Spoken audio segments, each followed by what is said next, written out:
The country is still split. The leftist news media keeps stirring up trouble.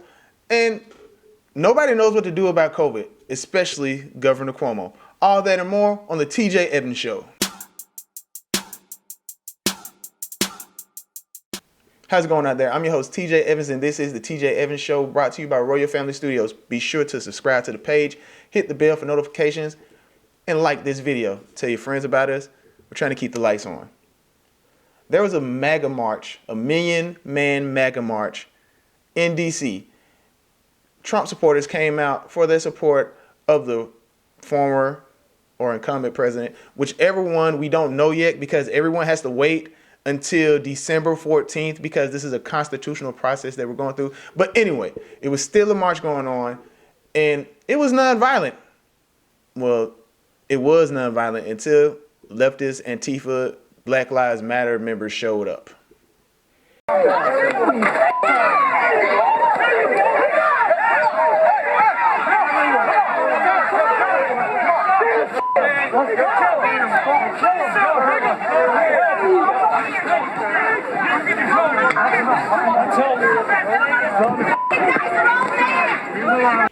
And you know the crazy thing is, the man who hit the white guy in the jacket, he was celebrated for a while.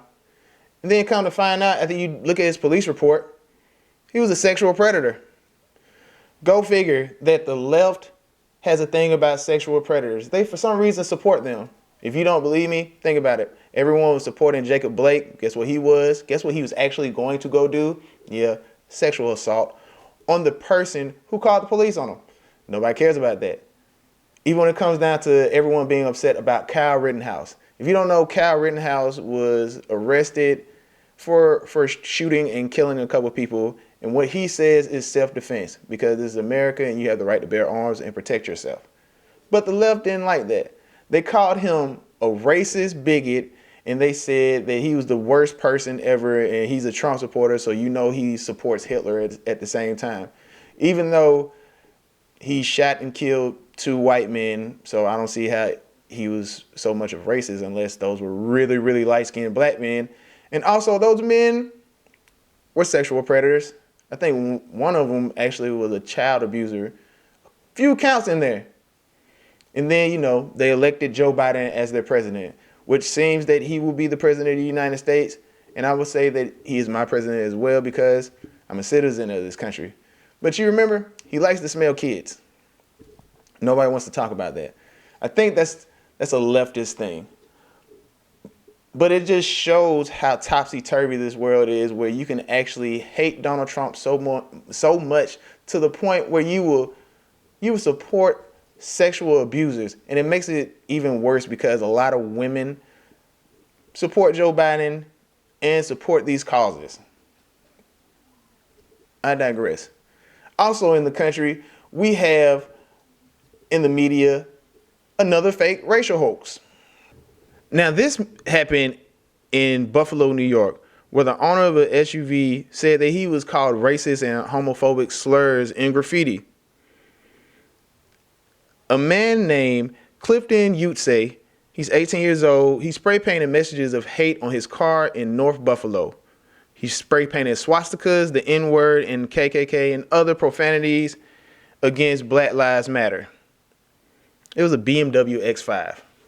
It's kind of sad that people say that this is such a racist country and everything is just so terrible and they hate black people to the point where they even have time to make up racial attacks. Honestly, if this was such a racist country, it would be easy to find these. You don't have to make it up. You wouldn't have to do a Jussie Smollett, but you choose to. It's the same way where people say that the police are out here killing unarmed black men at an extremely high rate, that they're exterminating black people. I would believe that to be true, but the high number is unarmed black men that were killed by the police last year is around like 13. Low number is 9.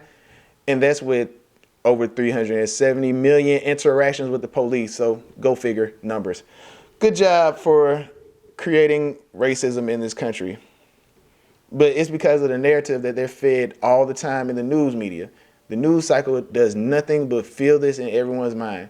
And this is one of the things I'm kind of happy about if Trump does leave office. If Trump leaves office, the news won't have anything else to say. Me personally, I would have nothing but things to say because Joe Biden getting in with Kamala Harris, I don't think I'm going to sit there and say all day long is, I told you so. Oh, you didn't think that was right? How did you think it was going to be when they said they were going to raise taxes? But I'm glad that the news media won't have a storyline strictly about Donald Trump. I won't see that on my news feed all day long. And it's getting so bad that the news media is starting to realize this because they're just making up stories to be negative towards Trump or his family in any type of way that they're literally just pulling stuff out their butt. There was an article in the Daily Mail that was printed up, and I want y'all to get this headline for a second. It says, Ivanka Trump blamed a fart on her classmates when she was a bratty teenager, and creepy Donald commented on her friend's weight, former best friend claims. So the Daily Mail decided to come up with a newspaper article that was talking about something that teenage girls did, something that Ivanka did, 17, 18 years ago, with someone that's claiming to be her friends. This is why I'm happy about. I'm happy that the news media won't have anything else to talk about. This is why CNN is going to close down, and I hope Donald Trump buys it.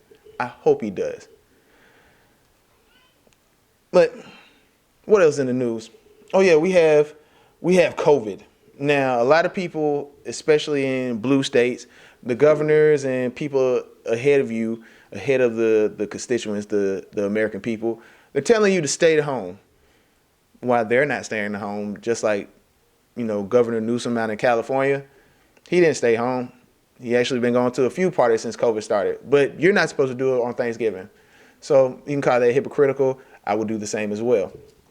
But COVID is not only making people not see their family. But I just want to show this clip of how people are actually interacting with their grandparents. And believe me, if my family would do something like this for Thanksgiving, I don't want to celebrate with them either. It's a hug! Oh, that's not a hug! Put yours on. Oh, I can see. Oh, hug! Hi.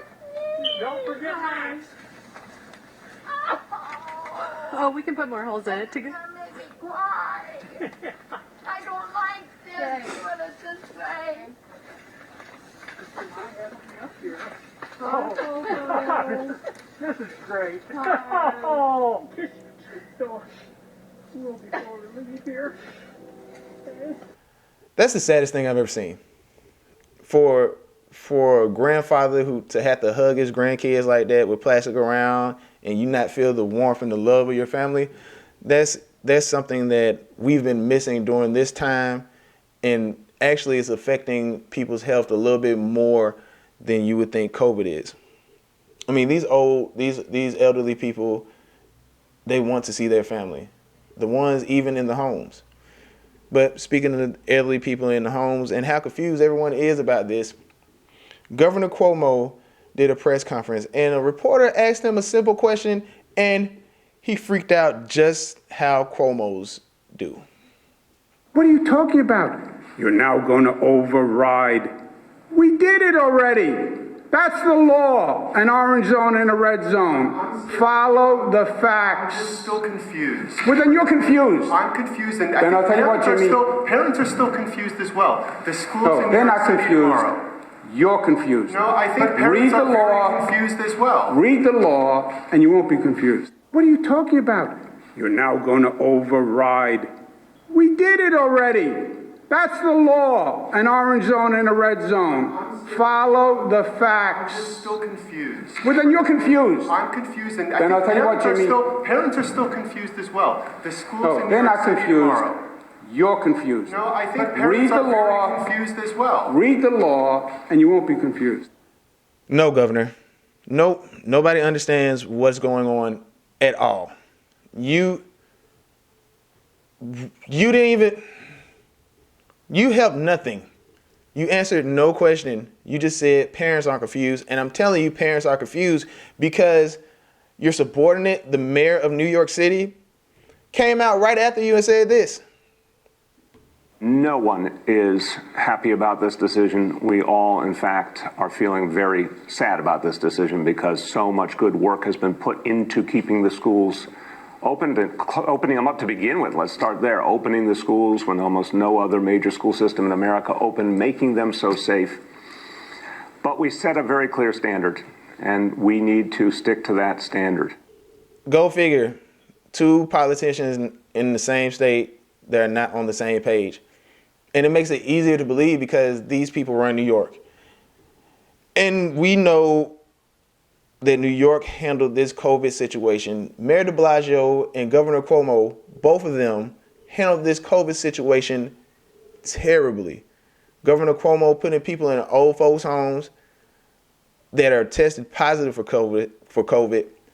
And then we have Mayor de Blasio, who told people to go to the movies and things like this in Chinatown when COVID first broke out, when we first heard news about it. You remember? And the only reason why they said that was because Donald Trump said we're going to shut off travel from China because it's a China virus, because it comes from China. But nobody cares about that. It's a topsy-turvy world. And that's another thing that I'm kind of happy about if Donald Trump does leave office, because this actually gives the people the opportunity to listen to what these media sources are saying without focusing on Orange Man bad or Orange Man said this, so that means we have to do the opposite. I hope that everyone takes this time to be a little bit more analytical than they were in the past. I mean, even when it comes down to the votes, how everyone is calling Donald Trump a conspiracy theorist, and anyone who believes that he won the election and that this election was illegitimate is a conspiracy theorist. Ironically enough, for the last 4 years, they said that Donald Trump is an illegitimate president, and they said that it was because Russia hacked the election. And then come to find out, that was all a fake conspiracy theory. It was a hoax. President Trump casting doubt on the legitimacy of the election with no evidence. I see no evidence of voter fraud. There have been no irregularities. Bogus allegations of voting irregularities. There's no evidence. No evidence whatsoever. There is no evidence. This is a fantasy. It's kind of funny.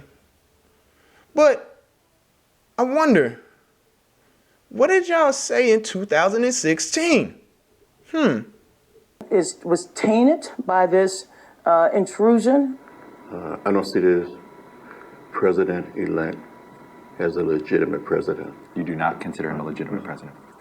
Does he think that Democrats should put this away, this whole idea of legitimate, illegitimate? The president's not going to get in the middle of this right now. I get it, but you didn't answer the question. Yeah. Is Donald Trump legitimate? I think there's a cloud of questions around what happened and his ties there could to be clouds of questions, and we disagree on things, but honestly, I mean, yes or no, is he the legitimately elected president of the United States when he raises his hand? We're counting on our law enforcement community to get to the bottom of these questions. He also won't. Do you agree with John Lewis? Do you agree that Donald Trump is, in effect, not a legitimate president? I think that there's no question that the process that elected him was not legitimate. You agree with John Lewis on what point? That the president-elect, although legally elected, is not legitimate. Even when it comes down to the voting machines and people saying that they were flawed, we already knew they were flawed because they were flawed in the Democratic primaries that just took place. You remember the Democratic primaries that no one supported Kamala Harris, but yet everyone supported her now for being the vice president? It's probably because she's a black woman. Checking off them boxes. But late night funny man John Oliver, you know who John Oliver is. John Oliver is under the banner of Jon Stewart. He's one of the, I think, 2-3 foreign people besides Trevor Noah who tells you how terrible this country is while making a whole lot of money living and working in this country. You know, they have more money, whatever. He tells you about the machines a few years ago, you know, when Donald Trump won the presidency. Maybe worth asking, how much do you trust the system that counts your ballots? Because the truth is, many of us don't know the first thing about how our votes get counted. When you cast your ballot, how do you know that they're getting it right? That they're getting it right? Yeah. Oh, well, isn't that their job to get it right? There's no such thing as being dead sure, but I think I'm quite sure. Look, I honestly get the point the interviewer's trying to make, but he is coming on pretty strong there. How are you so sure they got your vote right? Is it because you're a stupid child in a dumb adult's body? Is it because you were born yesterday in a voting booth and the first thing you did was vote like a newborn idiot? Then how do you know they got your vote right? But look, in all honesty, everybody should just calm down and let us just go through this process. Because if you're a conservative, you're really not too worried about anything because we won more seats in the House. We took the Senate. We did pretty well. So all the crazy things that Joe Biden and the crazy communist, socialist, leftists want to do, they won't fly. Even when you have people telling you to move to Georgia just so you can vote in this election illegally. I mean, people in the news media and politicians on the left like Andrew Yang are telling you to do this, but I don't want you to listen. Don't listen to them. Please don't. Your vote won't be counted and you're probably getting in trouble.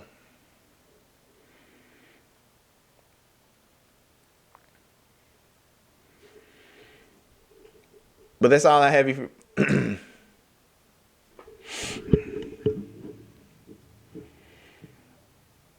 But I want y'all to pay attention to what happens in this country.